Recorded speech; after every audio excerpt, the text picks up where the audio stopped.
저희가 이제 올해 마지막 세미나인데 우리 내부 세미나 내년은 좀 서로 고민하고 나누는 내부 세미나이기 때문에 저는 외부로 광고를 하지도 않았고요. 그래서 요즘에 제가 두루두루 만나 뵈니까 다들 이제 고민들도 많으시고 또 분주하게 준비를 하시지만 당연히 어떻게 경제적으로도 많이 위기가 온다고 얘기를 하고 해서 어려운 상황인 것 같긴 합니다만 다행스럽게도 우리 네트워크에 계신 목사님들은 나름대로 그래도 건강하고 건전하게 자기를 버텨주시는 것 같아서 오늘은 좀 우리끼리 생각해볼 지점들을 좀 나누고 고민하는 시간 이렇게 진행을 하려고 했습니다. 그래서 제가 여기 그게 없는데 주제를 콤나게 바빌론 강가에서 여러분 보니엠 노래 아시죠? 아이리스 바빌 그게 굉장히 경쾌한 노래지만 사실 굉장히 한탄의 그죠? 라멘테이션과 같은 그런 한탄의 노래잖아요. 그래서 그런 심정으로 한국교를 바라보면서 동시에 우리가 함께 고민해야 될 지점들을 좀 나눌 수 있는 시간을 가지면 좋겠다. 그리고 지금 어제부터 이번 주부터 월드컵이 시작이 됐기 때문에 사회적인 큰 어려움이 있었지만은 금방 또 분위기가 전환돼서 하는 열광이 거리에 쏟아져 나올 정도로 저녁에요. 그런 것들을 우리가 분위기 따라 휩쓸리기만 할 수는 없으니까 목회자로서 연말 연시에 어떤 메시지를 성도들에게 줘야 할까 그런 고민. 그래서 오늘은 우리 연구소 이사이신 박광림 목사님을 통해서 한번 정돈해보자, 정리해보자. 제가 따로 이제 한번 뵀어요. 한두 달 전에 뵀고 이런 어떤 생각들 좀 하시는지 그리고 그래서 우리가 친밀하게 만난 사이들은 아니지만은 하나의 좋은 생각들을 가지고 모인 커뮤니티니까 좀 편하게 평상시에 생각하시던 거 좀 나눠주십사 말씀을 드려서 이렇게 고민을 좀 나누려고 하고 오늘 조금 세게 좀 말씀해달라 했는데 어떻게 세게 하실지 모르겠고요. 두 번째는 최근에 책이 나왔거든요. 한국 교회 트렌드 그래가지고 근데 저도 이제 이렇게 봤는데 내년에 무슨 얘기를 할지 걱정되더라고요. 그러니까 이제 김남도 팀은 꽤 오랜 동안 한국사의 트렌드를 추적해왔기 때문에 기자가 꼭 한번 정돈을 하고 레퍼런스를 해야 될 만한 자료라는 생각합니다. 그래서 자료를 목사님들이 또 저도 이제 다 못 읽었어요. 이제 천천히 읽고 읽어보니까 계속 두고 좀 레퍼런스를 삼을 수 있으면 좋겠다는 정도로 내용이 좋더라고요. 흐름을 파악하는 게. 그래서 오늘 우리 김성환 박사가 거기에 대응하는 그게 리스폰스를 어떻게 하면 좋을까 그런 부분을 짧게 함께 나누고요. 우리가 시간이 허락되는 대로 조금 서로 이야기를 나누는 시간을 가진 다음에 저희가 지하에서 오늘 안 모이고 여기서 모인 이유는 이 피아노가 있는 공간이라서 모였는데 다 같이 추억의 옛날 노래 부르기로 대부분 단합을 좀 하는 것 같아요. 여러분 중학교 때 한 번씩 불러봤던 옛날 추억의 팝송 할 수는 없으니까 우리가 여러분 선가대들 중창이들 한 번씩 다 해보셨을 법한 노래 화음도 안 맞고 박자도 안 맞겠지만 한번 불러보는 시간을 갖고 특별히 이 교회의 예술 감독으로 수고해 주시는 음악 전문가가 있습니다.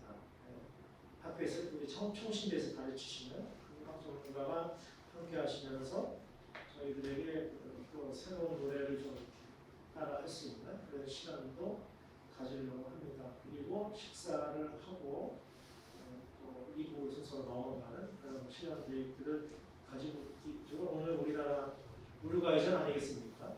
또 뭐 우리가 국가 중대사를 앞두고 우리가 모른 척할 수 없기 때문에 시간 되시는 분들은 가까운 데서 이동을 해서 함께 좀 뛰려고 하니까 같이 가서 응원도 좀 하시고 그럴 수 있으면 좋겠다는 생각을 하게 됩니다. 뭐 지금 여러 가지 사정이 있어서 더 오실 분들 오실 테니까 시작을 해보도록 하겠습니다. 일단 시작할 때 우리 MCNK 오늘 이제 앞으로 우리 세미나는 도공연과 MCNK가 같이 늘 이제 앞으로 같이 하게 됩니다. 그래서 타이틀도 그렇게 이제 나갈 거고요. 그래서 오늘 MCNK 운영위원장이신 이영호 목사님 시작기도록 해주시겠습니다.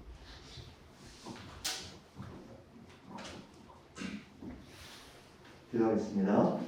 사랑하는 아버지, 여전히 혼란스럽고 요동치는 시대와 상황 속에서도 우리를 복음의 종으로 세워주시고 몸된 교회를 통해서 하나님 나라를 선포하고 각자 선교적인 삶을 분투하며 살아내도록 지금까지 인도해 주신 하나님의 은혜에 감사드립니다. 그런 오늘 한국교회 참 안개처럼 희미하고 변화를 예측할 수 없는 상황에 직면해 있습니다. 지난 10년간 거의 200만 명의 개신교 여도들이 들었다는 충격적인 소식과 코로나 이후에 더욱더 교회와 그리스도인들을 바라보는 시선이 냉랭해져서 얼어붙은 이 선교 현장을 바라볼 때 참으로 마음이 무너져 내리는 것을 경험하고 있습니다. 그래도 과연 이러한 비관적인 현실 속에서 우리가 목회자로 살아가는 우리들이 다가오는 미래를 견딜 수 있을까 심히 두려운 마음도 듭니다. 그러나 우리 연약함을 잘 아시는 주님께서 우리를 홀로 두지 않으시고 또 이렇게 함께 우리 시대의 도전과 고민을 함께 나누며 하나님 주시는 소망을 붙잡을 수 있도록 귀한 시간을 허락하여 주시니 감사를 드립니다. 하나님, 2022년을 한 달 남겨둔 시점에서 마련된 이 귀한 자리에서 오늘 박광희 목사님과 김상 목사님 두 분을 통해 들려주시는 이야기와 이후의 나눔의 시간들을 통해서 우리들이 변함없이 붙들어야 할 진리와 이 시대적인 요청 가운데서 변화해 나가야 할 삶과 사역의 방향을 바르게 분별할 수 있는 지혜와 유연한 통찰력을 더하여 주시옵소서. 도시공동체연구소와 한국 선교적 네트워크에 속한 우리 목회자들과 섬기는 교회와 성도들이 무너진 한국교회의 신뢰를 회복하는 일에 온전히 쓰임받을 수 있도록 사용하여 주시옵소서. 기대하는 마음으로 이 시간 함께합니다. 주님 이곳에 임하여 주시고 우리 가운데 성령으로 하나 되게 하여 주시옵소서. 감사드리며 예수님의 이름으로 기도드립니다. 네. 오늘 운영위원장님께서 이 불을 받으셔가지고 아주 뜨거웠습니다. 감사합니다. 자, 그러면은 첫 번째 스피커이신 박광희 목사님 나와서 박수로 환영드리겠습니다.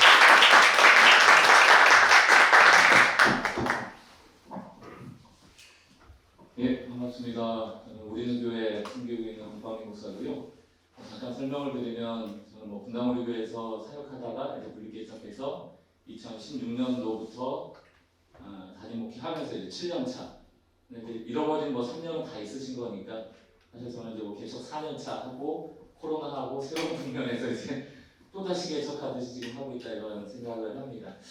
모르겠습니다. 성숙한 교수님 왜 이 스피커를 저희 세우셨는지 모르겠지만 한 달 전인가 오셔가지고 굉장히 큰 프로젝트를 맡으라 해서 제가 안 맡으라고 하니까 이걸 한 자리 주신 건지 잘 모르겠습니다만 7년 전에는 제가 좀 세게 얘기를 많이 했습니다. 그러나 지금은 안 합니다. 안 하고 각자가 목회하는 거지 내 목회가 맞는 것도 아니고 네 목회가 틀린 것도 아니고 그냥 오늘 들으실 때 저 사람 저렇게 좀 하나보다 이렇게 들으시면 되고요.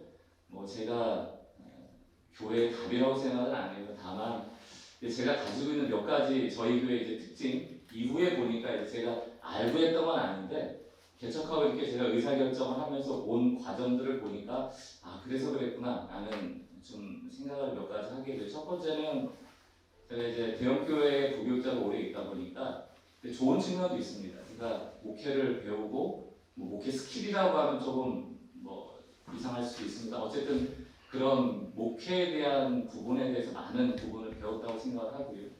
근데 한편으로 보면 이 대형교회가 가지고 있는 부작용들이 있거든요. 그러니까 거기에 대한 좀 저는 반작용이 있어요. 나 저건 하고 싶지 않다. 근데 그게 이제 조금 진자운동으로 치면은 좀 큰 거죠. 왜냐하면 이렇게 좀 강하게 하지 않는 이상 이 구조를 좀 바꾸기 어렵겠다 이런 생각을 해서 개척할 때 좀 대형교회의 부작용에 대한 반작용이 좀 있다.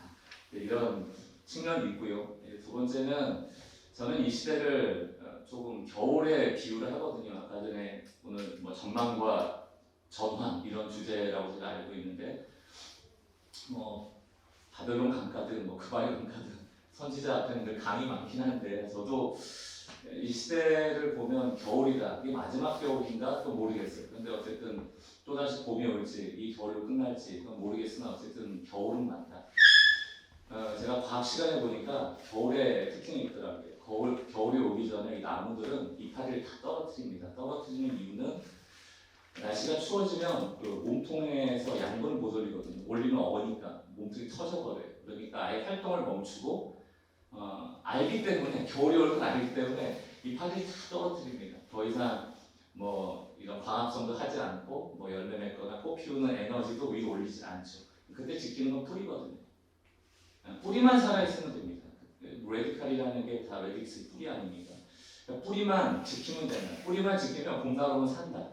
이게 이제 나무의 핵심인데 제가 이제 한국교회를 겨울로 볼 때 조금 이제 한국교회가 좀 과하다라고 하는 것은 뭐 다 이제 교회를 볼 때 봄으로 볼 수도 있고 여름으로 볼 수도 있고 가을로 볼 수도 있고 저는 이제 겨울이니까 제가 봤을 때 겨울이니까 겨울나무에 굳이 앙상해 보인다고 해서 가짜 꽃을 붙일 필요가 있나? 가짜 잎사귀를 붙일 필요가 있나? 뭔가 살아있는 듯한 그런 뭐 행색을 만들 필요가 있나? 뿌리만 있어도 살아있는 건데 그러나 가짜 꽃이나 가짜 잎사귀 위에는 열매는 절대로 안 맺히죠. 다만 뿌리가 건강히 살아있으면 저는 뭐 봄날이 오면 다시 잎사귀가 나고 또 꽃이 피고 할 거라는 믿음을 가지고 뿌리만 지킵니다. 그러다 보니까 뭐 여기 허대광 목사님 계시나요? 저는 이런 교회 오면은 너무 뭐라고 부럽진 않은데 저분의 그 생각 체계가 뭘까 이런 되게 어쨌든 그런 게 좀 있습니다. 왜냐하면 저한테 불가능한 뭐 이게 뭐 이제 돈이 없다 이런 거보다도 이런 걸 하고 싶은 생각 자체가 없어요. 뭐 카페를 하자 뭐 이런 이런 마감재 같은 거 보면 감상이 나오거든요. 이런 아이디어 어떻게 나오지? 이거 어떻게 이렇게 디자인을 하지?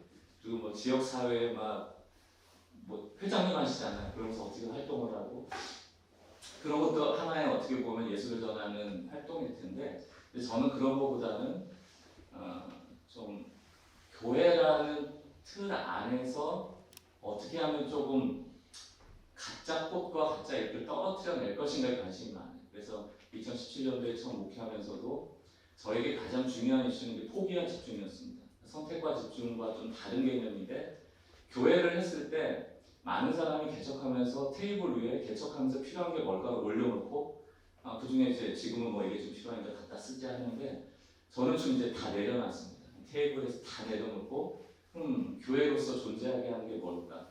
모든 것을 다 내려놓고 하나씩 올리자.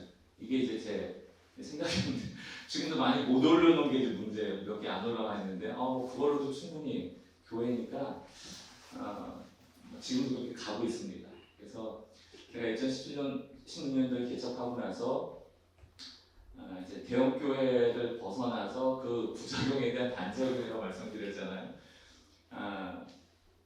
처음에 한 50명 정도 앉을 수 있는 방석에 앉을 수 있는 곳이었습니다. 의자가 없는 한 요만했던 것 같아요. 요만한 곳에 개척을 시작했는데 제 기억으로 이제 저희 교육자 자녀 다 포함해서 26명 같이 이제 시작을 했습니다.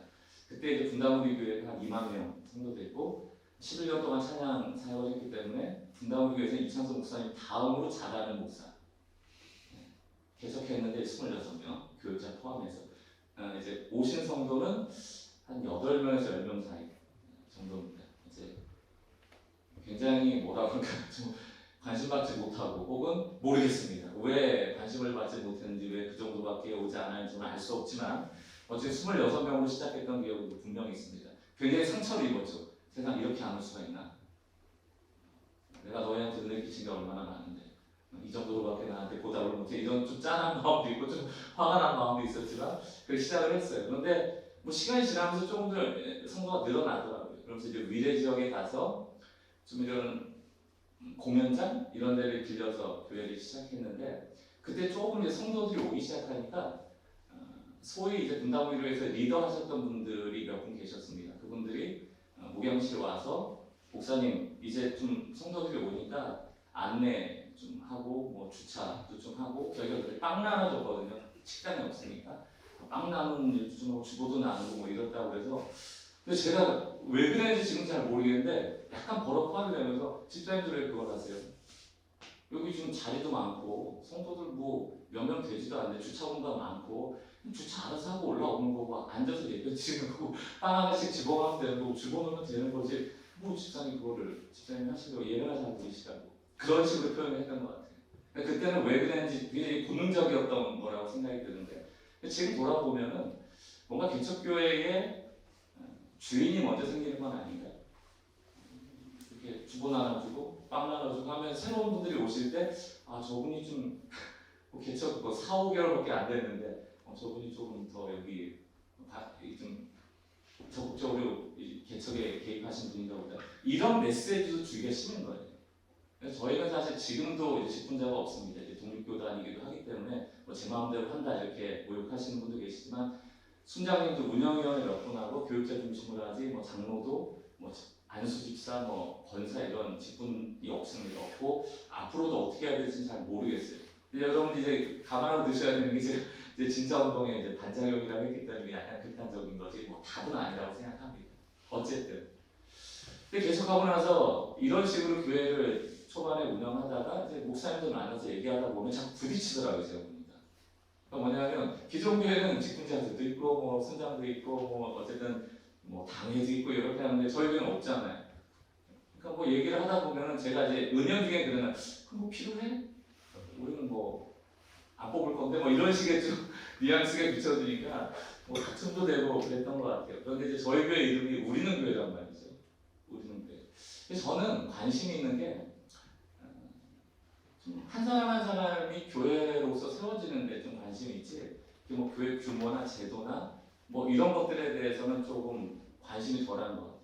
그래서 무교회주의자냐 이런 얘기도 듣고 뭐 김교신에 대해서 공부도 했지만 꼭 그걸 따라가려고 하는 것은 아니지만 지금 교회에서 좀 필요한 게 뭘까 혹은 좀 부족한 게 뭘까를 보면 결국은 좀 집단 속 안에 소속된 것으로 그냥 유희하고 혹은 유지하고 그냥 버텨내는 신앙인들이 많지 좀 한 분 한 분의 신앙적인 실력이 어떨까를 보면 저는 조금 미흡한 부분이 있지 않나. 한 사람 한 사람 뭐 축구도 합니다만 조직력도 중요하지만 조직력이 굉장한 계기거든요. 개인이 복음에 대해서 정확히 알지 못하고 누리지 못하는데 그 공동체 안에 여러 가지 프로그램을 가지고 그분들을 소속시키고 그 교회의 뭐 성도로서 이렇게 둔다고 해서 그것이 건강하다 이렇게 보기는 어렵다고 생각했습니다. 그래서 저는 그럼 뭐가 문제일까 이렇게 봤을 때 제 용어를 쓰자면 교회가 너무 제도화되고 종교화됐다. 저는 이제 복음에 반대만 종교라고 생각합니다. 그리고 규정하기는 이거 뭐 단순한 규정이니까 뭐 여기서 짧게 설명하려고 하는 규정이니까 여러분 종교에 대해서 이 한마디로 다 규정 못합니다. 근데 제가 생각하는 종교는 항상 사람에서 출발하는 거. 사람에서 출발해서 하나님을 찾아가는 거. 그게 종교라면 저는 복음은 하나님이 사람을 찾아오신 사건이다. 완전히 좀 체계 자체가 좀 다릅니다. 그래서 제 페이스북에도 7년 동안 바뀌지 않는 모토는 나는 일평생 목회하면서 하나님의 뒷모습만 따라가겠다. 그게 제 목회예요. 하나님 앞서가서 계획하고 무언가 요구하고 거기에 하나님을 끌어들이고 이런 목회는 안 하겠다. 이런 마음을 가지고 항상 하나님 뒷모습 찾아야겠다. 그러려면 중요한 게 기도하는 게 중요한 게 아니고 기도를 들어야 되는 게 중요하고 오늘 김영식 목사님 아까 전에 이사회 때도 경건의 말씀 해주셨지만 본질을 자꾸 저는 찾아가요. 기도가 뭘까? 왜 기도하지? 여기에 대해서 자꾸 생각합니다. 하는 기도가 아니고 듣는 기도가 필요할 때고 지금 대한민국이 전 세계에서 명상을 제일 안 하는 나라 이렇게 어떤 학자가 얘기를 하더라고요. 명상을 뭐 여러분 어떻게 생각하는지 모르겠지만 제가 들었을 때 그 메시지는 생각보다 대한민국의 사람들은 열정은 있고 교회도 마찬가지입니다. 뭔가 액션 취하는 것들을 많이 해요. 하나님께 내가 뭐 드리고 헌신하고 또 이렇게 하면 하나님이 해주실 거라는 생각들을 가지고 상상력을 동원해서 칼빈이 얘기했던 지적했던 것처럼 상상력의 종교를 많이 만들지만 실제로 말씀을 묵상하면서 자기화하는 힘은 굉장히 부족한 상황이 아닌가 하는 생각. 그게 이제 누구 탓일까? 그걸 보면 목회자 탓이 저는 크다고 생각합니다. 그렇다면 저는 성도들을 하나님과 직접 만나게 하는 일에 목회자가 많은 시간과 정성을 쏟아야 된다라고 보는데 어찌 보면 너무 많은 목회자들이 개입하고 있다라는 생각을 해요. 이게 제 생각입니다. 네, 제 생각이에요. 그래서 조금 2023년도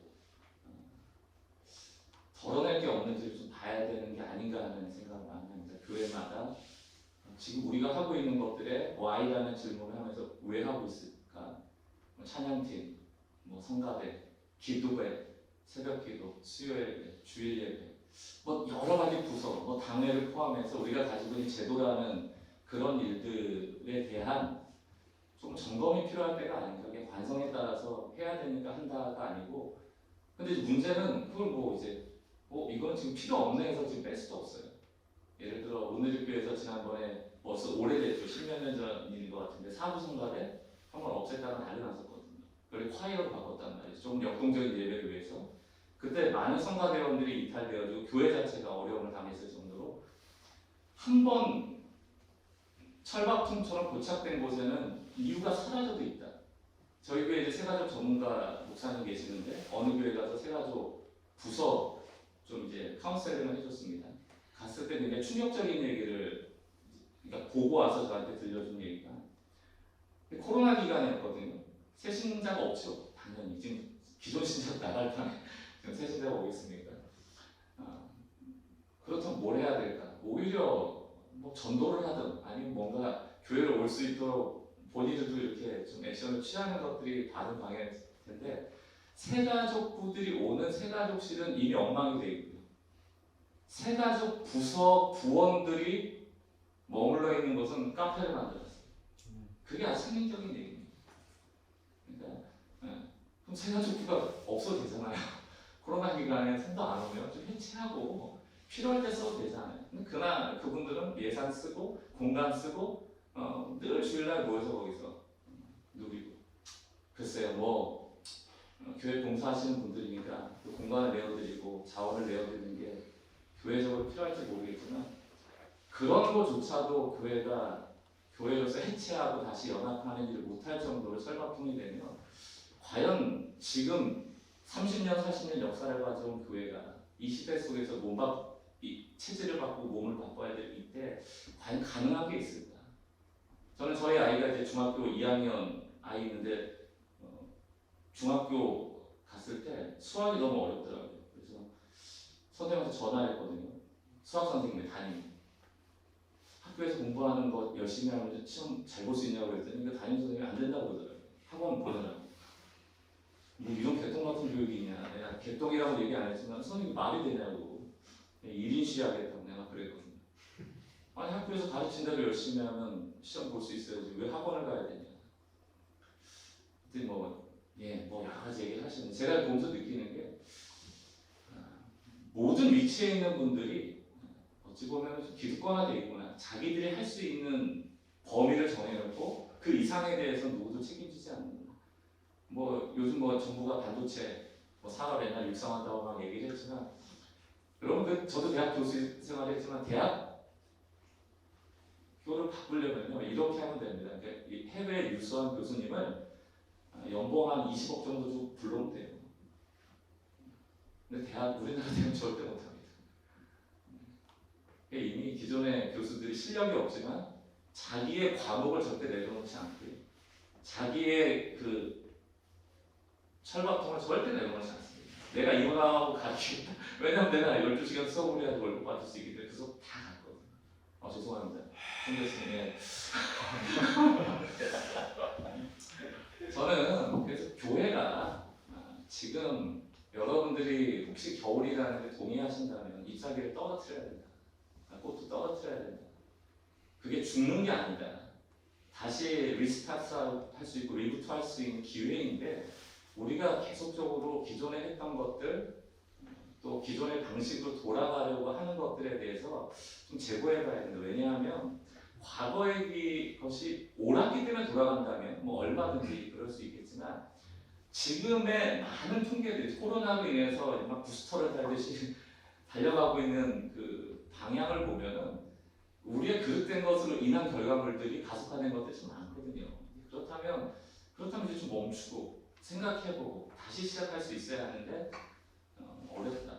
저도 이제 2023년도 김남도 교수님 그 책도 그 2부를 사서 다 보고 다음에 또 교회 리포트 2023도 봤습니다만 보면은 사실은 다 동의가 되지만 과연 이 동의되는 것을 교회에 가서 과연 적용할 때 저항이 없겠는가를 봤을 때는 다 포기하기 마련입니다. 그래서 제가 성 교수님한테도 전 스피커 그때 안 할래요라고 얘기했던 게 뭐 말해봐야 서로 그냥 각자의 역할이 있고 각자의 입장이 있고 하니까 그냥 각자 입장 가지고 하면 되는 거지 뭐 스피커가 앞에 나와서 이러저러니 얘기해봐야 고개는 끄덕이지만 어차피 나는 못할 얘기하다고 할 테니 그게 뭐 될까? 평균 실종의 시대다. 평균이 더 이상 평균이 아닌 시대다. 근데 우리는 계속 교회에서 평균 예배, 평균 은혜, 평균 찬양, 평균 기도회, 평균 당회, 평균 목회, 평균 목사. 이 정도면 됐잖아라는 것에 프레임 안에 계속 갇혀서 원래 이래 왔어 라고 얘기하면 이 시대는 바뀌고 있는데 과연 거기에 대해서 누가 순응을 하겠는가. 리포트도 계속 나오고 있거든요. 코로나 이후에 교회 돌아갈 거냐. 안 돌아간다. 돌아간 사람 30%입니다. 그런데 재밌게도 거기에 영적이지만 종교적이지 않은이라는 그 주제도 나오는데 그 종교 리포트 2024에 보면 내가 하나님을 경험하고 싶다는 70%예요. 이게 무슨 얘기냐고 섞어보면은 나는 하나님을 영적으로 경험하고 싶지만 교회에서는 안 된다는 얘기거든요. 교회에서 된다면 다 돌아간다고 했겠죠. 나 교회로 돌아가진 않겠다. 그러나 나는 하나님을 경험하고 싶다. 그렇다면 목회자들이 거기에 대해서 대안적 교회를 고민할 수밖에 없는 거죠. 그들이 경험하고 싶은 것이 무엇일까? 혹시 우리가 그들이 경험하고자 하는 그 영적인 경험을 제한하거나 막고 있는 것은 아닐까? 고민을 해야 될 때라고 저는 생각을 합니다. 저희는 이제 교육자가 9명입니다. 활동 목사님 한 분 계시고 각 부서 있고 청년부 뭐 이렇게 있는데 대부분 이제 일하는 목회자가 절반. 그러니까 교구 맡은 분이 3명이고 나머지는 다 일하는 목회자입니다. 막노동도 하고 뭐 카페도 하고 뭐 자기 아버지 사업체에서 직장생활도 하고 합니다. 이제 카페 사역을 하는 비즈니스 하는 친구가 청년 2부를 담당하고 있는데 재밌는 게 청년 2부면 이제 한 30살 중반 뭐 초중반 요 정도 또래인데 교회를 매주 안 와요. 청년들이. 이제 코로나 이후에는 더 심해졌죠. 뭐 온라인으로 드리기도 하고 뭐 바쁘기도 하고 늦게 자니까 뭐 이거 합니다. 그러면 이제 일반적으로 교회들은 불안하죠. 청년부 누가 안 보이고 누가 안 보이고 그러면 이제 목사님들이 청년이고 불러다가 교회 모임 좀 해라, 뭐 소홀 좀 해라, 뭐 좀 해라, 뭐 좀 해라 할 텐데 저는 안 합니다. 안 하고 그 청년 이부 교육자 왜 안 하는가 하면 그게 이제 나쁘다라는 게 아니고 청년 이부 교육자랑 이제 교육자 시간에 이런저런 얘기를 하다가 요즘 이 청년 안 보이는 것 같은데 얘기하면 이 목사는 다 만나고 있어요. 그 친구들을 집으로 초대해서 같이 저녁 식사를 나누기도 하고 카페로 오라고 해서 만나고 있기도 하고 제가 무슨 얘기를 드리고 싶은가 하면 글쎄요, 그러니까 매주 52주 예배를 드린 주일 성수에 대한 개념이 우리에게 존재하지만 이미 이제 우리 코로나 시대를 지나면서 52주 내 눈앞에 보여야지 예배를 드리고 있다거나 신앙생활 잘하고 있다는 얘기는 이제 이미 못하게 된 때죠. 근데 이 교육자는 교회 안에 보이진 않지만 교회 밖에서 이 청년들을 만나면서 결국 거의 개척 이후에 이 또래 사람들을 놓친 멤버가 거의 없습니다. 언제든지 모일 수 있고 그 사람의 상황들에 대해서 언제든지 알 수 있고 또 제가 필요할 때는 또 그 가정에 또 신방할 수 있도록 연결도 해주고 이게 그래서 이제 연결이라는 교회 공동체라는 게 이제 뭘까에 대한 이제 고민도 우리에게 더 필요하게 된 것이죠. 교회 안에 머물러 있어야 되는가? 우리 눈앞에 보여줘야 되는가? 저는 꼭 그렇지는 이제 않다라고 생각을 합니다. 굉장히 단임 목회하는 우리들이 조금 생각을 열고 교육자들과 어떻게 목양해야 될지에 대한 방향도 좀 바꿔야 될 필요가 있다고 생각합니다. 저는 요즘 이제 고민하고 있는 게 있습니다. 어떤 목사님하고 얘기하다가 교회에 대해서 세 가지 요소를 얘기하더라고요. 하나는 이제 어셈블리, 모이는 거, 다음 디사이플, 파송하는 거, 보내는 거. 근데 그 사이에 이분이 얘기한 게 드웰링입니다. 이제 머무는 거죠. 모였다가 흩어지는 거. 이게 이제 모이는 게 흩어지는 게 잘하는데 이제 모였을 때 예배하는 삶과 흩어져서 세상의 삶이 성숙되지 못하는 중요한 저는 요소가 이제 드웰링이라고 부르는 거. 머물러 있지 못하는, 사유하지 못하고 이 신앙을 자기화하지 못하는 이 드웰링이라는 거 여러 가지 의미가 있겠죠. 교회 공간적으로 머무는 것이 없다는 뜻이 될 수도 있고 사색하는 것이 없다는 뜻이 될 수도 있는데, 그래서 이제 제가 최근에 봤던 그 사유의 방이라는 거 혹시 보셨어요? 국립중앙박물관에 가면 130평에 그 가부장, 그 불상 2개 놔두고 조명해두고 그냥 그 공간이 전부예요. 불상 2개 놓여있는 그 130평 그냥 공간을 허비한 거거든요. 이제 사유의 방, 두루 헤아리면 뭐 사유하고 뭐 이제 이런 제목을 가지고 있습니다. 130평이 저한테 의미가 있는 게 이제 개척해 보신 분들은 알겠지만 딱 개척하면 상가교회 갈 때 한 필지 땅이 그 분양평수 140평입니다. 실평수 이제 90평 평 이렇게 나오거든요. 교회는 이제 130평 딱 분양받으면 자르죠. 일단 본당, 주일학교, 목양실 다 자릅니다. 가장 중요한 게 이제 주일날 모이는 공간, 제일 중요한 거. 주일날 모이는 공간 만들어 놓고 이제 주중에는 거의 안 쓰죠. 그러나 우리는 모일 때 이빨 모여야 되니까 비추는.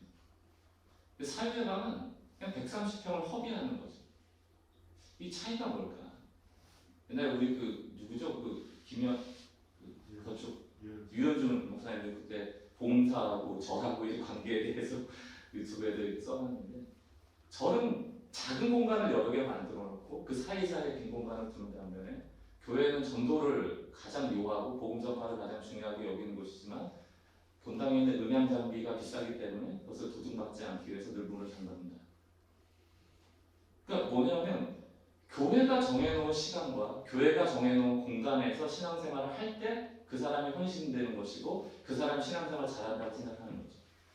나는 수요일날 5시에 시간이 되는데 수요일날 7시에 예배가 있어요. 나는 금요일날은 12시가 돼야지, 밤 12시가 돼야 시간이 되는데 금요일날은 9시에 있어요. 제자훈련 1년을 해야 되는데 오카노 목사님이 그러셨댔죠.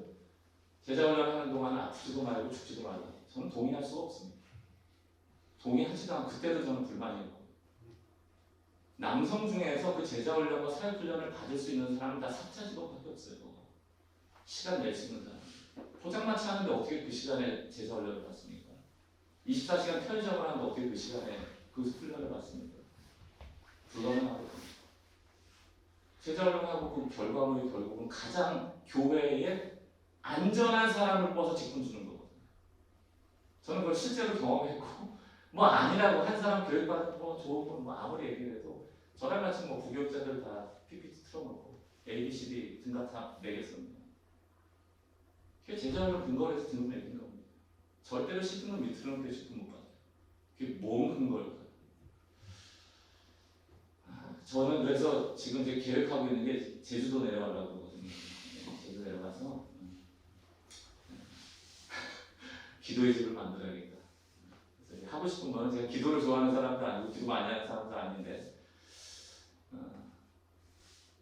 교회가 진짜 해야 될 게 뭘까에 한번 목숨 거는 교회들이 필요한 게 아닌가. 그러니까 제가 이제 줄 설교할 때 그랬거든요. 교회는 기도도 하는 곳이 아니고 기도만 해서 교회다. 그냥 하나님 만나는 곳이고 하나님을 대면하는 곳이 기도인데 너무 많다. 또 하나님 만나는 일과 무관한 일이 너무 많다. 저는 개인적으로 그런 생각이 많이 들어요. 그래서 제주도 보면요, 전국에서 사람이 오는데 이제 청춘 남녀들이 뜨거운 불태우는 그런 사랑을 가지려고 오시는 분들 많아요. 그런 분들은 주로 이제 서쪽을 많이 갑니다. 애월을 중심으로 해서 다 금능까지. 동쪽으로 가면 함덕과 성산 그 사이는 지나가는 길들이 많아요. 함덕에서 놀고 뭐 월정리에서 놀고 그다음에 성산 갑니다. 근데 그 중간에 있는 데가 세화, 파도 이런 데는 잘 몰라요. 근데 그쪽 가면은 5분만 더 쓰겠습니다. 죄송합니다. 예. 그쪽 가면은 재밌는 게 월화수목 중에 그냥 쉬어요. 이 사람들. 쉬는데 앞에다 뭐라고 붙여놓냐면 뭐 이제 재료 소진, 뭐 체력 소진도 있습니다.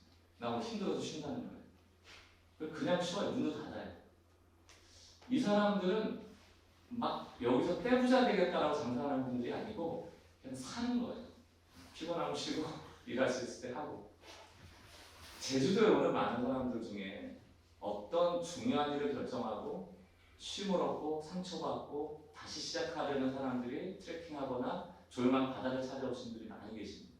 그 중에는 뭐 교회 다니시는 분도 있겠죠. 저는 좀 그런 분들을 웰컴할 수 있는 기도의 집을 하나 만들면 좋겠다. 그런 꿈을 꾸고 있습니다. 그랬더니 우리 교육자가 물어봐요. 목사님 그 기도의 집을 어떻게 운영하는 겁니까? 너는 그래서 안 되는 거야. 뭘 운영이야? 그냥 먼저 운영하는 거 봤어요. 근데 그 질문을 듣고 생각해보니까 기도의 집이 뭐지? 이제 나도 이제 잘 모르겠는데 순간 드는 생각이 뭐였냐면 이런 거예요.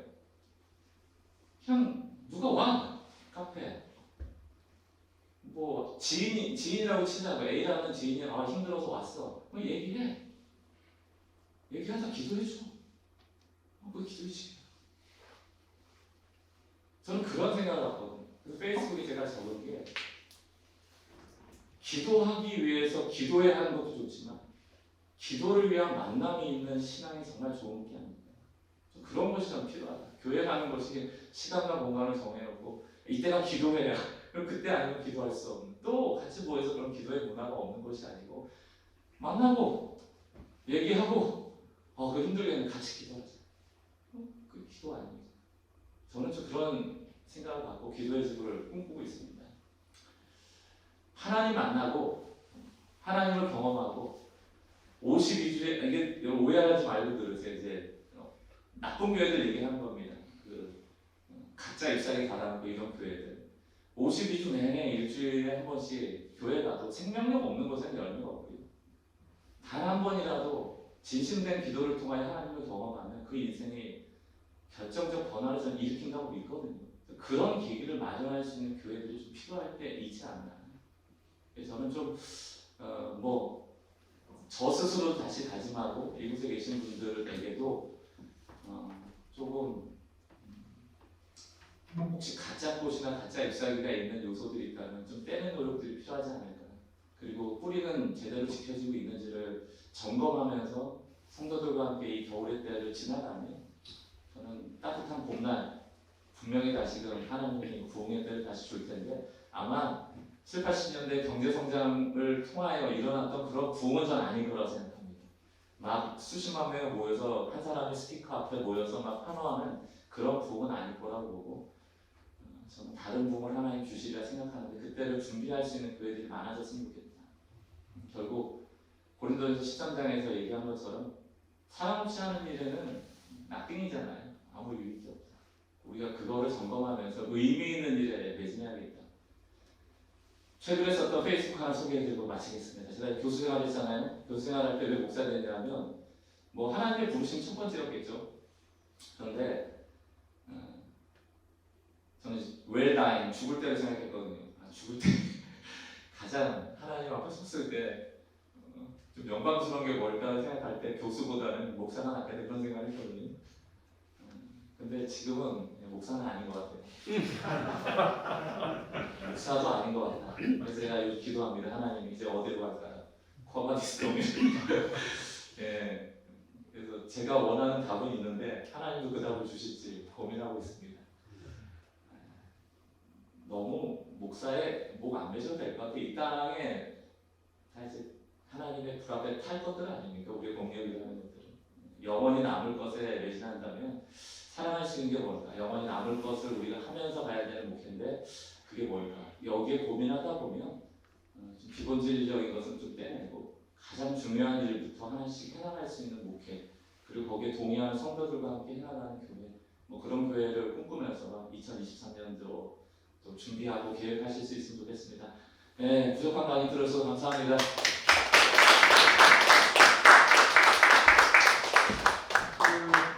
전장님 말씀하셨지만 되는데 제가 그냥 질문 하나 좀 드리고 그러니까 저는 또 이제 학교에 있다 보니까 이게 뭐 맞는 비유인지 모르겠습니다만 목사님. 우리 마지막 입세라는 소설을 봤잖아요. 죽어가는 환자를 위해서 가짜 나뭇잎이지만 또 달아서 소망을 줘야 되는 그 운명. 목회자는 어쩌면 소망을 잃어버리는 이들에게 혹시 그게 페이크라 할지라도 끊임없이 소망을 얘기하고 희망을 얘기해 줘야 되는 운명을 지는 사람이 아닌가 하는 생각이 들어서 크게 보면 같은 얘기를 하신 거겠지만은 그러면 어떻게 해야 되나 나는 이런 생각. 보니까 제가 목사님들 이렇게 만나보면은 그 약간 성향들이 있더라고요. 예수님의 삼중기기를 가지고 왕 선지자 목양 제사장 이런 거 하듯이. 근데 다들 좀 이렇게 어떤 분들은 이렇게 교회 운영을 좀 잘하시는 분들이 계시고 또 어떤 분들은 목양적으로 좀 이렇게 긍휼의 마음을 가지고 하시는 분들이 계시고 저 같은 경우는 약간 선지자 경향 그러니까 그렇게 좀 그런 것 같아요. 그래서 다 세 가지를 가지고 예수님과 같은 목양을 하면 너무 좋겠지만 그럴 수는 없는 것 같은데 어떤 분은 긍휼의 마음, 제가 사랑에 대한 얘기를 한 건데요.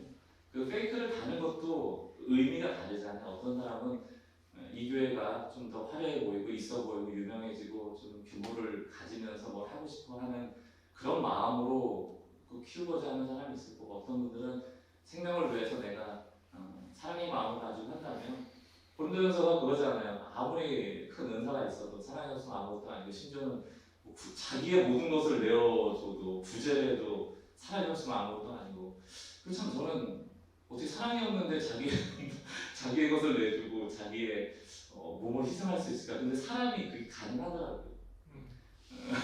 인정받고자 하는 그 잘못된 욕구라는 것이 사람을 얼마나 무섭게 만드는지가 저는 고린도전서 13장 보면서 많이 느끼는데 만약에 가짜 나무라도 다는 것이 누군가를 위한 일이라면 하나님이 기뻐 보시지 않을까요? 사랑의 동기라면 각자 맡겨진 좀 그 성향 또 그리고 부르심이 있는 것 같아요. 그래서 저는 누구나 좀 평가할 때도 너무 좀 칼이 있는 것 같아요. 이런 얘기를 많이 하셔서 그대로 좀 하면서 목양의 마음을 잃지 않으려고 걸어가겠습니다.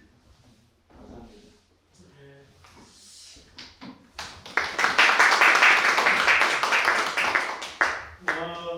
그거 조만간에 저희가 또 제주도 터널 하나 세이지.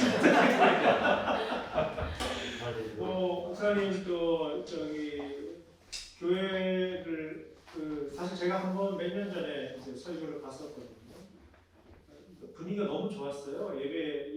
성도들이 예배하는 자세도 너무 좋았고, 그때 코로나 전이었으니까 그래서 참 목회 건강하게 하시는구나 이런 생각을 이제 했고 무엇보다도 우리가 같이 노래하면서 그걸 느낄 수 있을지 모르겠는데 저희가 왜 분당 우리 교회에 초창기에 그 찬양 목소리 기억하잖아요. 마이크로 흘러나오는 이분이 그분이거든요.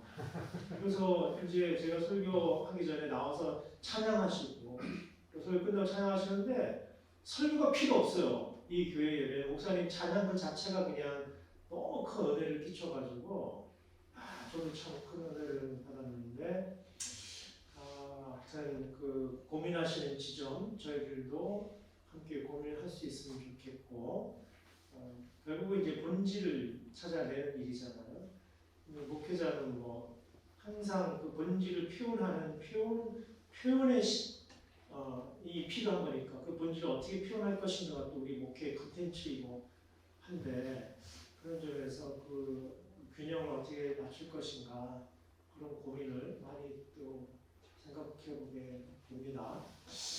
감사드립니다. 그리고 이제 두 번째로 이 김승환 박사 우리 연구소의 연구원이시고 장신대 강의하시고 또 아마 저 나이 때에 저도 그렇게 활발하게 못했던 것 같은데 지금 우리 교단에 가장 촉망받는 연구자이고 활동가 중에 한 분이시고 또 지금 뭐 또 전장에 그 잠실에 있는 교회의 부교육자 생활을 하시면서 이런 연구 활동도 하시고 하기 때문에 참 에너지가 대단하다 생각합니다. 김정환 박사가 이 책에 대한 우리가 리스폰스를 어떻게 하는 게 좋을 것인가. 어떻게 보면은 박가훈이 목사님하고 결을 완전히 반대 방향으로 가는 거는 것일 수도 있겠다 싶긴 하지만 우리가 다 마치고 한번 같이 고민을 나눠보도록 하겠습니다. 네, 나오십시오.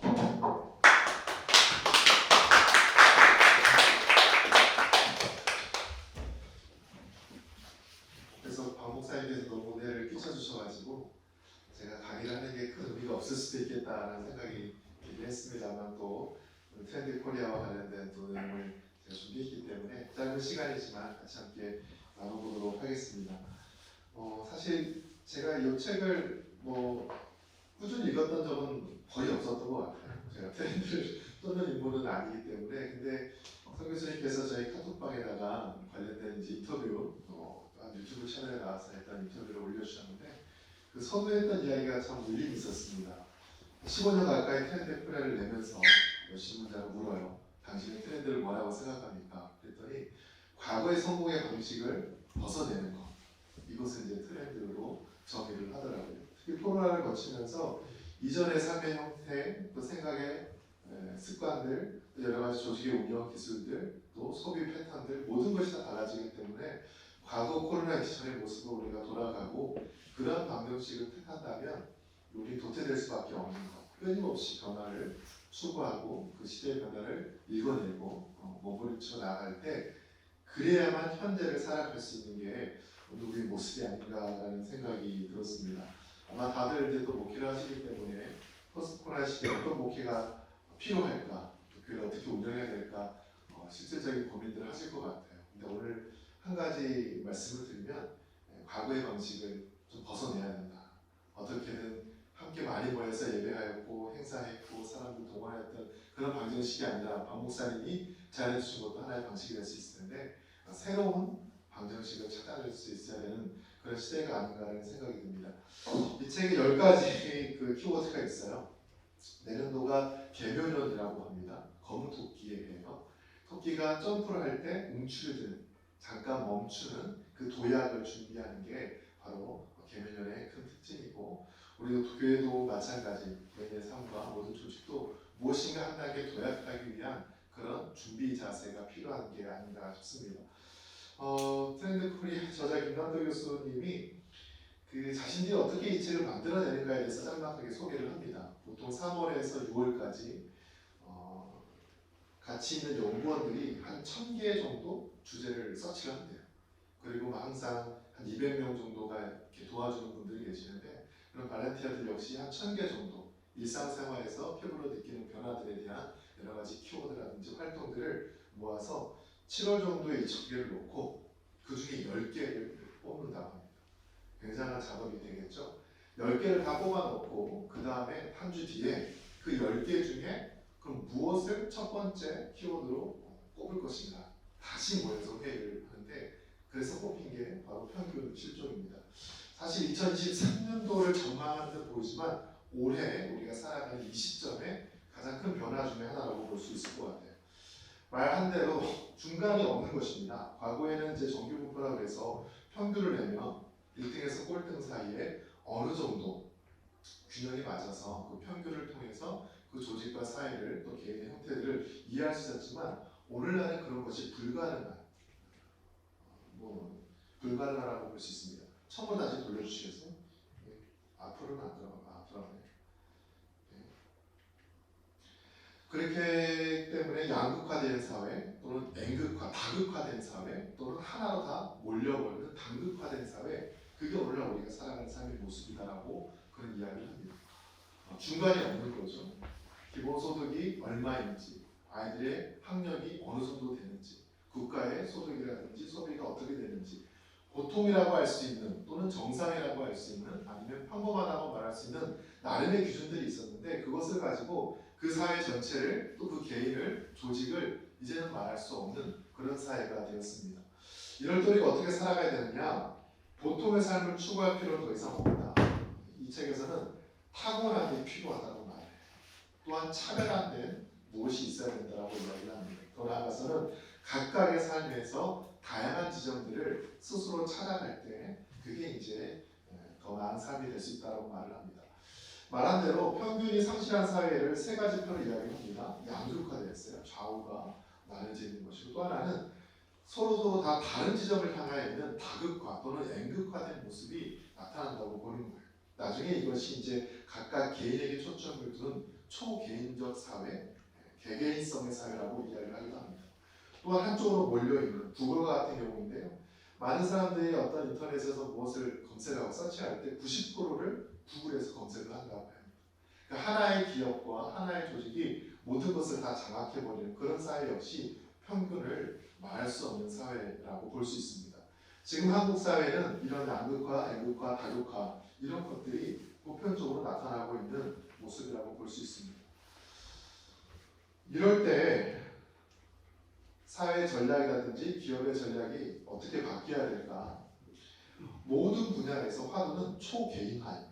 각각의 사람들의 기호와 관심과 그들의 특징에 맞춰 있는 마케팅 전략, 또 물건의 생산, 또 그것을 소비하는 형태까지 평균적으로 이것이 좋은 것이다라고 말할 수 없기 때문에 모든 게 다 개인적으로 취향에 따라서 발전될 수밖에 없다라고 이야기를 합니다. 이런 다극화 또는 양극화, N극화가 20대 MZ세대에게는 어떻게 나타나느냐? 이 책에서는 이제 정치 성향에 대한 이야기를 합니다. 우리가 아는 것처럼 이대나 미대녀, 지난 정권에 대한 정치 성향에 대한 분석을 했었는데요. 이대녀가 40대 남자들의 정치 성향과 굉장히 유사하고 이대남 같은 경우는 60대 이상의 우리 성인들의 성향과 유사하다고 말을 합니다. 진보와 보수로 갈라서 있는 것이죠. 왜 이런 특징들이 있느냐? 여러 가지 이유가 있습니다만 핵심은 생존이에요. 생존. 기성세대와 관계에서 또는 남녀의 성과의 관계에서 스스로 자신의 생존을 확보하지 않으면 살아남을 수 없기 때문에 이러한 정치적 또는 경제적, 소비적 특징을 보일 수밖에 없다라고 보는 것입니다. 우리가 이런 특징들을 고려하면서 목회를 구상한다고 했을 때는 아까 박 목사님 말씀하신 것처럼 보통의 목회, 평균적인 목회, 남들이 다 하는 그런 방식의 교회 조직과 운영 목회는 더 이상 의미가 없을 것 같아요. 이들의 세대의 관심, 또 그들의 기호와 또 취향에 따른 그런 접근과 모임들, 또 그런 형태의 프로그램들, 물론 목회자와 또 교회에게 굉장히 많은 에너지를 요구할 수도 있습니다만 그들과 직접적으로 만나고 함께 공유하고 경험할 수 있는 그런 방향으로 다양한 형태로 목회가 발전돼야 되지 않을까라는 생각을 함께 또 해봅니다. 두 번째 키워드는 오피스 빅뱅으로 되어 있습니다. 저도 이 단어를 이해하는 게 쉽지는 않았습니다. 오피스 빅뱅 사무실이 폭발하는 것이냐? 네, 맞는데요. 대사직의 시대라고 규정을 합니다. 더 이상 사람들이 열심히 공부해서 공무원이 되고 대기업에 취직을 했는데 어느 순간 그만두는 그런 때가 온다라고 기록을 합니다. 대기업 같은 경우는 8년 정도 다니면 사람들이 내가 더 이상 다닐 것인지 말 것인지를 고민하고 사직을 하는 그런 시대가 되었습니다. 왜 그러냐면 노동의 가치가 굉장히 하락했기 때문이에요. 한 달 동안 일을 해서 돈을 버는 걸 가지고 충분히 삶이 가능했지만 이제는 쉽지 않은 시대가 되었습니다. 부동산 투자라든지 주식과 코인의 투자라든지 훨씬 더 노동보다 많은 돈을 창출하는 그런 것들을 이미 20, 30대가 봤거든요. 내 노동이 그만큼의 가치가 없다는 것을 경험을 했습니다. 그렇다면 돈이 아닌 이익과 이윤이 아닌 다른 것을 위해서 일을 해야 되는데 그게 무엇일까? MZ세대 같은 경우는 그게 바로 자신의 성장, 자신의 행복, 자신의 만족, 또 자신의 성장을 위해서 조직과 기업과 회사의 성장과 무관하게 그게 아무리 성장하더라도 내가 그 안에서 행복하지 못하고 그 안에서 내 스스로 발전이 없다고 느낀다면 언제든지 그만둘 준비가 되어 있는 그런 시대를 살아갑니다. 이럴 때는 굉장히 정규직이라든지 고용의 창출에 대한 기대감보다 스스로 자신의 능력을 더 많이 쌓아 올리고 N자 여러 가지 직업을 서로 누리면서 다양한 방식의 소득을 추구하는 게 오늘 우리 시대의 모습이라고 합니다. 다음을 보시면 대부분의 직장인들 두 명 중 한 명은 이직에 대해서 고민을 하고 있고 또 한 경우도 있다고 하고요. 이직을 한 다음에도 또다시 퇴사를 시도하기도 한다고 합니다. 과거에는 직장을 그만두고 또 다른 것을 찾는 것을 조금 비윤리적인 또는 아니면 비상식적인 것으로 생각을 했지만 오늘날은 그렇지 않아요. 능력 있는 사람이 다른 회사로 스카웃도 되고 또 여러 가지 프로젝트에 참여하게 되고 계속 가만히 회사에 머물러 있는 사람들은 스스로 진급을 거부하는 진거자라고 불리거든요. 나는 그냥 지금이 좋아. 가장 부담도 싫고 은퇴할 때까지 노조 가입해서 끝까지 이 회사에 머물러 있을 거야. 오래 남아있는 사람은 무능력한 사람으로 그렇게 인식이 된다라고 합니다. 왜 사람들이 퇴사를 하는가 여러 가지가 있겠습니다만 업무 내용이 생각보다 다르기 때문에 열심히 공부해서 자격증 따가지고 회사를 들어갔지만 내가 원하는 그런 잡을 주지 않는 거죠. 말단에 복사기 돌린다든지 어떤 심부름을 한다든지 뿐 아니라 돈도 역시 중요한 퇴사의 원인이지만 더 중요한 것은 거기에 대한 복지. 내가 이 회사에서 일을 하는데 이 회사가 나에게 그만큼의 대우, 월급을 포함한 여러 가지 환경적 대우가 뒷받침되지 않을 때 언제든지 그곳을 떠날 준비가 되었다라고 합니다. 다음을 보시면 입사한 다음에 왜 회사에 실망한가? 예상과 다른 근무 환경, 근무강도, 여러 가지 직무들 또는 짠 급여 때문에 회사를 그만둔다라고 이야기를 합니다. 그래서 오늘날 회사들이 이 직원들을 특히 능력 있는 직원들을 어떻게 붙잡아 둘 수 있을까? 거기에 굉장히 많은 고민을 해요. 그래서 근무 환경들을 많이 바꾸는데 NC소프트 같은 경우는 이제 1인 가구들, 청년들이겠죠. 그 집집마다 가사 도우미를 보내줍니다. 집을 청소하고 관리하는 게 혼자 쉽지 않기 때문에 일에만 전념할 수 있도록 또는 시머스 같은 회사 같은 경우는 금요일 오후는 다 비워줘요. 너의 개인에 투자할 수 있도록 그 시간을 너를 위해서 사용하도록 또 사무실의 환경을 거실처럼 바꾼다든지 여러 가지 복지로서 이 회사가 나에게 관심이 있고 내 성장에 도움을 주고 있구나를 느낄 수 있도록 하는 게 오늘날 분위기라고 합니다. 더 나아가서 개개인의 성장이 추구되는 사회에서 더 이상 회사도 고용에 대해서 큰 관심을 두지 않는 분위기로 바뀌고 있다라고 이야기를 하고 있습니다. 그래서 중요한 일들은 이제는 렌트를 하는 거예요. 우리가 물건만 렌트하는 것이 아니라 그 일을 맡길 만한 사람들을 잠깐 임대해서 쓰는 프로젝트 형식으로 회사가 운영되고 있다라고 이야기를 합니다. 다음 보실까요? 그래서 당시의 영업 빼고 모든 것을 전문가에게 아웃소싱하라. 한 사람이 직원으로 들어와서 은퇴할 때까지 그의 능력을 이미 한 5년 정도면 다 파악을 하거든요. 더 이상 이 사람을 통해서 우리 회사가 기업이 성장할 수 있구나 없구나. 그렇지 않을 때는 훨씬 더 잘할 수 있는 누군가에게 그 자리를 맡기는 것. 그래서 최근에도 저도 얼마 전에 이제 영어 공부를 해서 승고에 들어가서 과외를 할 수 있는 사람들 쭉 리스트를 뽑아봤는데 굉장히 많은 사람들이 제안서를 보내더라고요.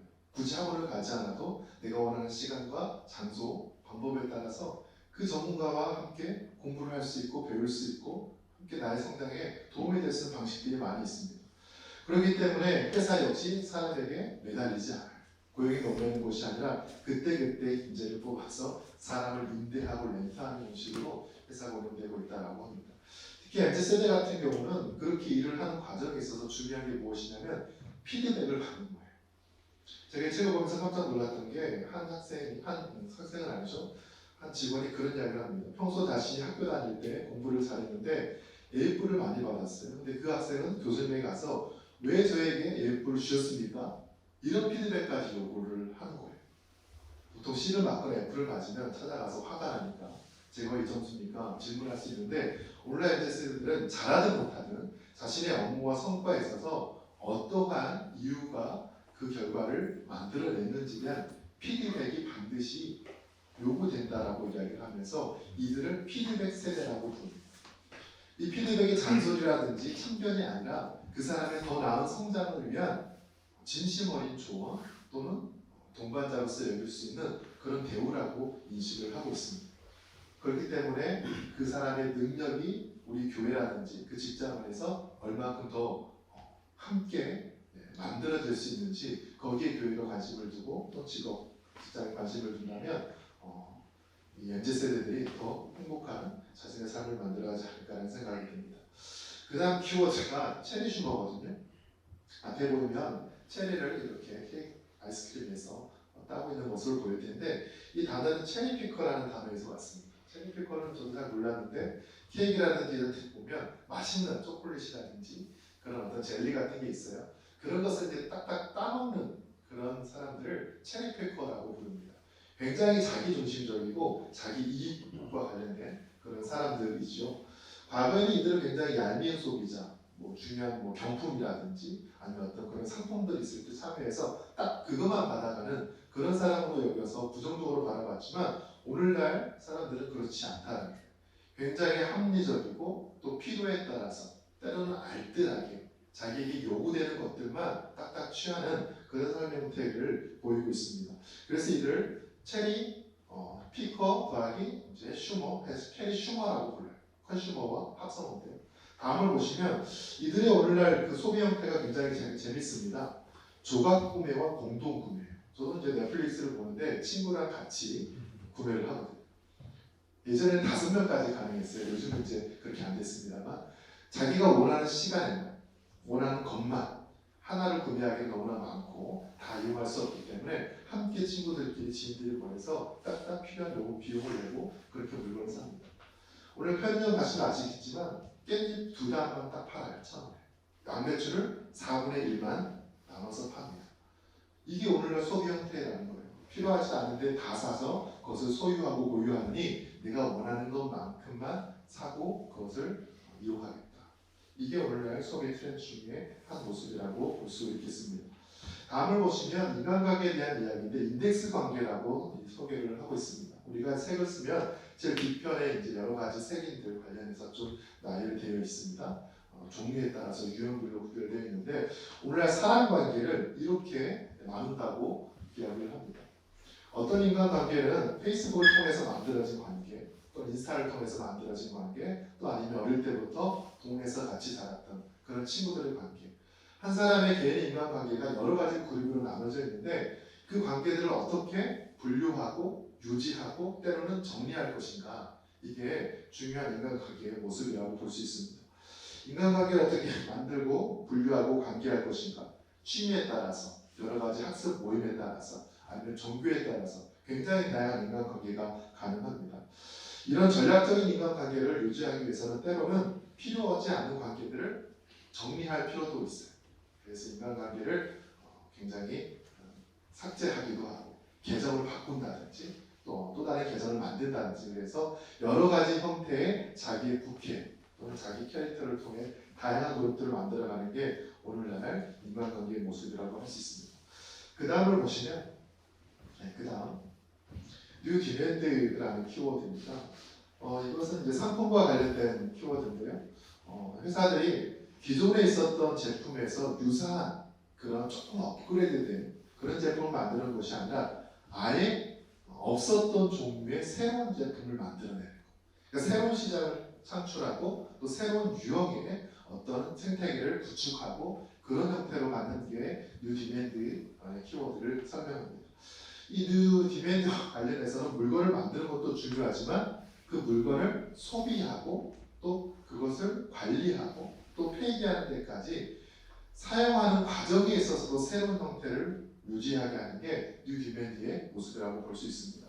그래서 책에서는 구독이라든지 렌탈이라든지 여러 가지 뭐 D2P라고 해서 그것을 우리가 버려주겠습니다. 새 것으로 교체하십시오. 그렇게까지 하면서 새롭게 물건을 만들어내는 것을 볼 수 있습니다. 저도 이제 차를 개인 렌탈을 하고 있거든요. 저하고 아내. 목돈이 없기 때문에 뭐 큰 돈을 줄 수는 없지만 다달이 필요한 금액을 내고 쓰니까 너무 좋아요. 또 몇 년 단위로 바꿀 수도 있고 물론 여러 가지 또 비용이 들긴 합니다만 구독이라는 게 우리가 신문 구독하는 것처럼 일정 비용을 내면 날마다 신문이 배달되는 것처럼 오늘날 모든 게 구독이 가능합니다. 커피 한 잔도 구독이 돼요. 내가 원하는 다양한 서비스, 뭐 차라든지 가전제품이라든지 여러 가지 배움에 있어서 취미활동이라든지 모든 게 다 구독이 가능한 시대가 되었습니다. 그러니까 물건을 사고 매매하고 소유하고 이용하는 그 과정에 있어서 시장 생태계가 변화되고 있다는 저도 이것을 보면서 설교도 구독이 가능할까? 이런 생각도 잠깐 해봤습니다. 내가 좋아하는 목사님들의 메시지라든지 저자들의 강연들 얼마든지 가능할 것 같더라고요. 물론 한 장소에서 함께 모여서 찬양부터 시작해서 축도까지 이어지는 그런 일도 중요하지만 이 시대에서 내가 원하는 것들을 줄 수 있는 어떤 특화된 그런 콘텐츠가 나에게 있다면 그런 것들을 다양한 방법으로 소개시킬 수도 있겠다, 그런 생각을 또 해보게 되었습니다. 그 다음 보시면 취미와 관련된 것인데요. 무엇인가 하나를 끊임없이 파고 들어갈 때 그게 하나의 새로운 소비 트렌드와 또 새로운 서비스를 만들어낼 수 있다고 좀 이야기를 하고 있습니다. 디깅 모멘텀인데, 우리가 아는 것처럼 밤을 보시면 오타쿠라든지 또 덕후라든지 너드라든지 이런 거에 대해서 어느 정도 선 이해가 있지 않습니까? 일본의 오타쿠는 굉장히 자기 집중적으로 깊이 있게 하나의 취미라든지 어떤 대상에 파고 들어가는 그런 모습을 보입니다. 근데 이제 일본의 오타쿠는 거의 자기 스스로의 안의 영역에서 멈춰요. 그리고 한국의 덕후들은 자신이 좋아하고 관심 있어하고 깊이 있게 전문적인 지식을 가지고 있는 그것을 누군가에게 이야기하고 나눠주는 것에 더 포커싱을 둡니다. 그게 한 연예인에 대한 관심일 수 있고 물건에 대한 관심일 수도 있고 취미에 대한 관심일 수도 있는데, 그런 것들이 여기저기 전달될 때 새로운 상품으로 또는 새로운 서비스로 발전될 수 있다고 볼 수 있습니다. 미국의 너도 비슷합니다. 여기는 이제 하나의 준 전문가와 같은 어떤 지식을 갖고 있는 사람이죠. 박사나 연구자나 어떤 전문가는 아니지만 거기에 대한 깊은 관심으로 인해서 그 정도 실력까지 올라가 있는 사람들, 바로 이들이 무엇인가 하나에 깊이 있게 파고 들어갔을 때 그게 하나의 산업이 될 수 있다고 볼 수 있습니다. 다음을 보시면 퇴근한 다음에 여러 가지 취미들이 있고 나는 이제 본 여러 가지 다양한 활동들을 하면서 시간을 보낼 텐데, 그런 것들이 어떻게 새로운 소비와 또 새로운 문화 또는 새로운 서비스로 발전될 수 있을까? 여기 보시면 누가 스니커즈, 한정판 스니커즈를 모으는, 신발을 모으는 사람인데 그게 오랫동안 모였더니 굉장히 가격도 올라가게 되고 그거와 관련된 동호회라든지 모임이 만들어지고 전문가가 생기고 그런 시장들이 물건들마다 생겨나고 있다는 거예요. 심지어는 LG에서는 이 스니커즈를 따로 모아서 보관하고 관리할 수 있도록 그렇게 스타일로, 신발 스타일을 만들어냈어요. 시장은 되게 작습니다. 이게 일본의 어떤 평균 실종과 비슷한 이야기예요. 아주 적은 소수의 인원이지만 그들이 만들어낼 수 있는 그 시장의 생태가 있기 때문에 거기에 집중해서 다변화된 그런 접근들을 한다라고 볼 수 있겠습니다. 그 다음을 보시면 이제 세대에 대한 이야기인데 알파 세대입니다. 우리가 MZ 세대를 많이 이야기했습니다만 2010년 이후 지금 초등학교 5, 6학년 그 이하 세대가 알파 세대라고 합니다. 이들은 이제 디지털 네이티브와 같은 이들이죠. 어릴 때부터 컴퓨터라든지 스마트폰 너무 자연스럽게 이용하고 있고, 이들의 여러 가지 소비 패턴을 보면 굉장히 태어날 때부터 이제 너무 적은 인원으로 저출산으로 인해서 인원이 많지 않기 때문에 부모들이 과감한 투자를 합니다. 굉장히 그래서 소비력이 있고 자신의 경험을 중요시하고, 다음을 보시면 많은 어떤 자기 성장이라든지 그런 데 있어서 큰 관심을 보일 수 있는 그런 세대들로 볼 수 있겠고요. 그 다음 부분 또 볼까요? 스마트폰이라든지 AI 스피커, 유튜버 여기 훨씬 더 친숙합니다. 이들의 말투를, 저희 아이도 이제 5세대인데 말투가 거의 유튜버 말투예요. 거의 따라하고 학교에서 친구들이랑 노는 것도 다 그런 식으로 놉니다. 4살 아이, 저 둘째 아이도 다 유튜버 말투를 하고 거기에 쓰는 어휘를 똑같이 하고 거기서 소개하는 것도 무조건 사줘야 되고 다 그래요. 그 아이만 그런 게 아니라 친구들이 다 그러기 때문에 너무나 익숙하게 그 문화에 젖어 있는 것을 알 수 있습니다. 그 다음을 보시면 알파 세대 여러 가지 특징들을 보시면서 이 세대에 우리가 어떻게 교회 학교를 운동할 것인가에 대해서 한번 좀 관심을 가질 필요가 있을 것 같고요. 또 그 다음으로 기술과 관련된 키워드인데 선제적 대응 기술을 잡았습니다. 아마 트렌드 코리아가 꼭 하나씩은 기술과 관련된 그런 트렌드를 잡더라고요. 이게 뭐냐면 자동차를 타고 가다가 터널에 딱 들어가면 내가 공기 차단을 하지 않아도 차가 알아서 공기 차단을 합니다. 요즘에 이제 송도와 같은 이제 그런 스마트 시티들은 날씨가 좋지 않으면 알아서 창문을 닫고 또 습도를 조절하고, 그렇게 기술이 인간이 어떤 명령을 하지 않아도 알아서 그 세팅에 맞춰서 바꾸어가는 그런 시대가 되었다. 다음을 보시면 집과 같은 스마트홈이죠. 스마트폰 하나만 가지고 집에 여러 가지 컨디션을 조절할 수 있는 그런 어떤 사회가 되는 것을 이야기를 하고 있고요. 그 다음 IFTTT인데 if this then that, 만약 이것이 이렇다면 저것은 저렇게, 그 조건에 따라 달라질 수 있는 기술에 대한 능력이 좋아지고 있다는 것을 이야기하고 있고요. 그 다음을 보시면 공간에 대한 키워드입니다. 공간력인데 글씨가 사라졌는데요. 아까 그 박 목사님이 이야기하셨던 바로 그 내용이 여기서 나와요. 국립중앙박물관에 갔더니 다음 사진 보면 딱 이 장면입니다. 130평에 한국 사회상은 딱 있어요. 공간을 허비한 거죠. 낭비한 거죠. 근데 하루에 3,000명 넘게 이 공간을 찾는다고 합니다. 그러니까 사람들이 무엇인가 이 공간이 가지고 있는 힘, 세 가지를 이야기해요. 끌어들이는 힘, 인력, 그 다음에 연결시키는 힘, 연결력, 그 다음에 확장력, 공간을 통해서 생각의 확장, 또 자신의 자아의 확장, 여러 가지 방식으로 확장할 수 있어요. 메타버스까지 언급을 하는데 우리가 이제 목회를 하고 교회라는 건물 공간을 갖고 있다 보니까 그냥 사람들이 그 공간의 힘만 가지고도 어떻게 올 수 있을까? 그것을 좀 고민해보면 좋겠다. 무엇인가 채우지 않아도 그 공간에서 느낄 수 있는 경험들, 감정들, 어떤 그런 인사이트들, 그런 공간들을 교회가 물론 이제 여기도 안 되겠지만 한 번쯤은 만들어보면 어떨까라는 생각을 또 하게 되었습니다. 이게 중요하냐면 이 경험이 주는 그런 경제적 효과가 굉장히 크기 때문이에요. 답을 보시면 경험 경제라고 해서 그 다음 많은 회사들이 각 지점들은 다 없애더라도 꼭 상징적인 한두 개의 리테이션을 반드시 만들어 놓습니다. 이케아 같은 경우도 이 공간에 가면 이케아가 원하는 그런 라이프 스타일을 경험하게끔 해놔요. 삼성이 원하는, 애플이 원하는 그 공간 안에서의 경험이 그 브랜드의 가치를 끌어올립니다. 그리고 그 가치에 동의하고 평생 그 브랜드의 노예처럼 살아가도록 만들어내는 거죠.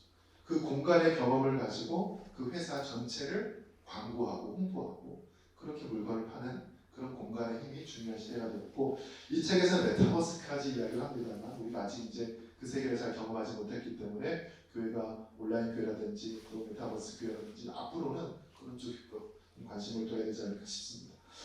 마지막 몇 번째인데요. 네버랜드 신드롬. 사람들이 젊은 삶을 살아가니까 무엇인가 젊음에 대한 우상화된 젊은 게 좋은 거고 새로운 게 좋은 거고 나이 들면 그렇지 않은 것이고 그래서 나이가 들어도 키덜트라고 하죠. 어른아이처럼 살아가는 사람들이 많이 있고 그들이 추구하는 여러 가지 물건들, 취향들 그게 또 다른 어떤 산업과 소비 패턴을 만들어낸다.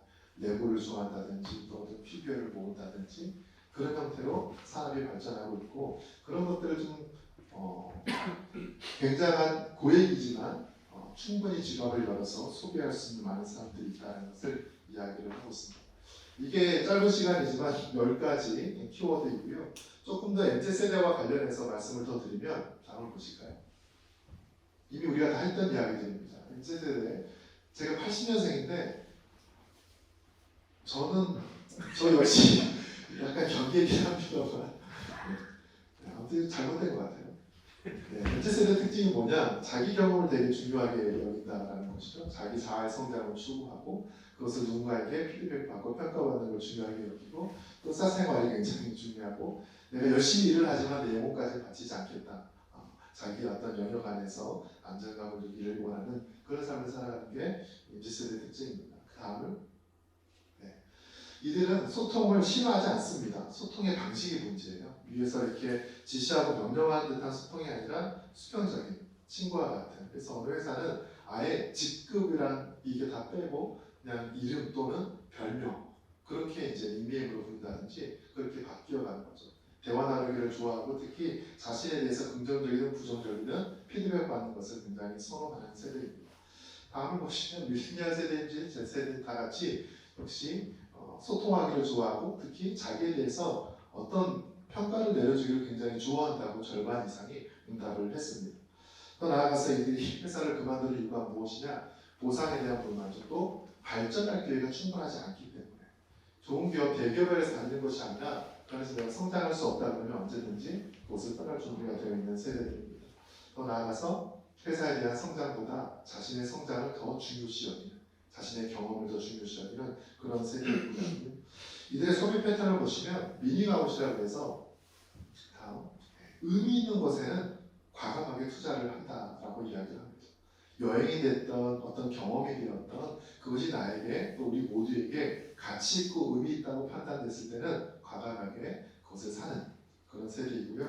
우리에게도 잘 알려졌습니다만 돈줄 내는 거죠. 어떤 치킨 사장님이 아이들이 그 앞에서 가만히 먹고 싶어서 있을 때 무료로 준 그 사연을 듣고 그 치킨집의 선결제로 몇십 인분을 막 이렇게 그래서 가치 있고 의미 있는 것에 투자하는 세대가 이들이라고 볼 수 있습니다. 또한 이들을 굉장히 N차 신상이라고 해서 중고품에 대해서 부정적인 이상을 갖고 있는 것이 아니라 언제든지 내가 필요에 따라 나에게는 새롭게 쓸 수 있는 것이라면 그것을 사고 파는 것에 대해서 부담감 없게 지갑을 여는 세대이고요. 가성비가 아니라 가심비, 나에게 기쁨과 유익을 주는 것을 더 선호하는 그런 세대라고 볼 수 있습니다. 그래서 이런 Z세대를 마지막으로 정리를 해보면 가치를 소비하고 경험을 중시하게 하고 여러 가지 소통을 좋아하고 또 플렉스, 그 안에서 기쁨과 자유스러움을 누릴 수 있는 것을 지향하는 세대가 MZ세대라고 할 수 있겠습니다.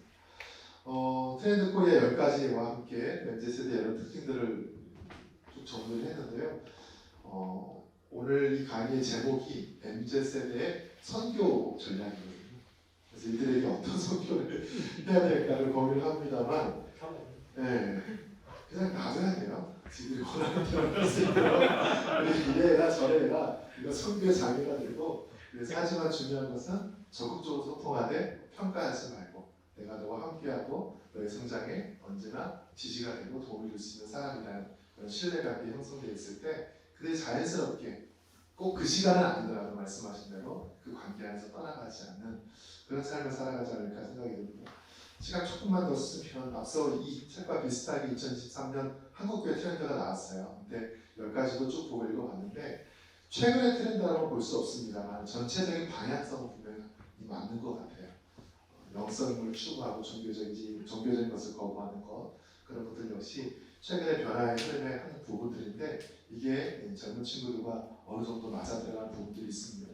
그래서 앞으로 우리 교회를 염려하실 때 우리가 너무 이렇게 짜이는 프로그램이라든지 과거의 코로나 이전의 그런 패턴이 아니라 무엇인가 자유롭지만 본질을 경험할 수 있고 그것을 20대, 30대들이 자신의 피부로 체험할 수 있게 하는 그런 공간과 그런 관계가 있을 때 그래도 겨울이지만 봄날을 기대할 수 있지 않을까 그런 생각을 해봅니다. 제가 준비한 강의는 여기까지입니다. 감사합니다.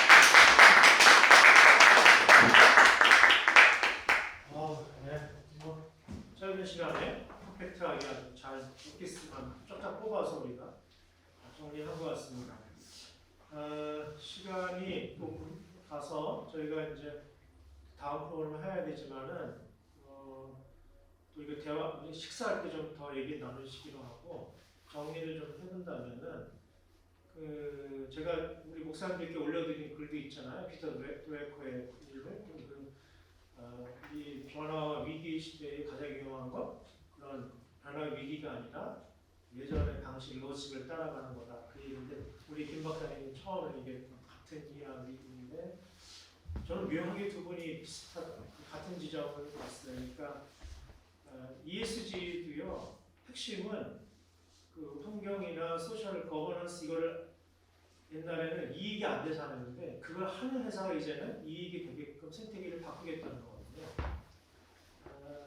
얼핏 보면 사실은 인스턴트 같은 그 변화하고 전략인데 인스턴트에도 어떻게 의미를 담을 수 있고 그 인스턴트처럼 하는 것처럼 보이지만 그게 본질과 어떻게 맞닿을 수 있을까 이런 고민들을 해야 되는데 인스턴트는 나쁜 거고 본질은 좋은 건데 이분법적으로 하면 사실은 박 목사님이 채택한 그런 전략들이 대부분 여기서 나오는 몇 가지가 맥이 맞거든요. 근데 그거는 한눈에 보기 사실 인스턴트 같은 건데 옛날 같지 않아요. 근데 그런 인스턴트 같은 방식이지만 디지털 같은 방식이지만 그게 어떻게 하면 본질과 맞닿을 수 있을까라는 질문 옛날에 그렇게 생각 안 했는데 그걸 더 나가면은 어쩌면 앞으로의 세상은 인스턴트여야지만 본질과 맞닿을 수 있다라는 식으로까지 디벨롭이 됐을지도 모르겠다는 그런 질문 앞에 서게 되는 그런 시간이었습니다. 그래서 두 가지 질문이 저에게 전망과 전환으로 주어졌는데 각자 우리 목사님들 깊이 좀 고민하시면서 12월 한 달 동안 잘 준비하셔서 내년에 이 급변하는 이 트렌디한 인스턴트들에 대해서도 충분히 신학적이고 복음적인 본질의 메시지를 담아낼 수 있는 능력들이 목사들에게 다 갖춰져야만 되겠구나 하는 생각을 제가 하게 됩니다.